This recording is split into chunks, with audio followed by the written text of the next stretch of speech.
দেশে আবারও বাড়ানো হয়েছে বিদ্যুতের দাম।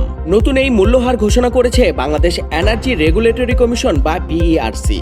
বুধবার ৩ জুন রাজধানীর রমনায় কমিশনের শুনানি কক্ষে আয়োজিত সংবাদ সম্মেলনে জানানো হয়, খুচরা পর্যায়ে প্রতি ইউনিট বিদ্যুতের গড় দাম ৯ টাকা ১১ পয়সা থেকে বেড়ে ১০ টাকা ৬৩ পয়সা হয়েছে। অর্থাৎ ইউনিট প্রতি বেড়েছে ১ টাকা ৫২ পয়সা বা ১৬.৬৮%।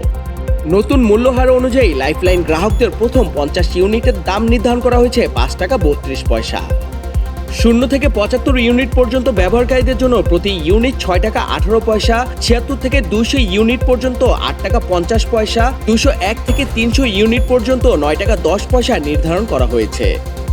এছাড়া ৩০১ থেকে ৪০০ ইউনিট পর্যন্ত প্রতি ইউনিট ৯ টাকা ৬২ পয়সা, ৪০১ থেকে ৬০০ ইউনিট পর্যন্ত ১৫ টাকা ১ পয়সা এবং ৬০০ ইউনিটের বেশি ব্যবহার করলে প্রতি ইউনিটের দাম হবে ১৭ টাকা ৩৫ পয়সা।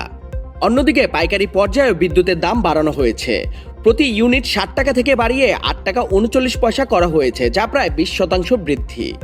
পাওয়ার গ্রিড বাংলাদেশ সঞ্চালন ব্যয় বিবেচনায় বিদ্যুতের সঞ্চালন চার্জও বাড়ানো হয়েছে। প্রতি ইউনিটে ৩১.৩৫ পয়সা থেকে বেড়ে ৩৮.৮৬ পয়সা নির্ধারণ করা হয়েছে।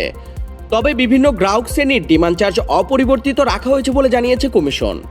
বিইআরসি চেয়ারম্যান জালাল আহমেদ বলেন, নতুন বাজেট ও বিদ্যুৎ খাতের আর্থিক বাস্তবতা বিবেচনায় এই সিদ্ধান্ত নেওয়া হয়েছে।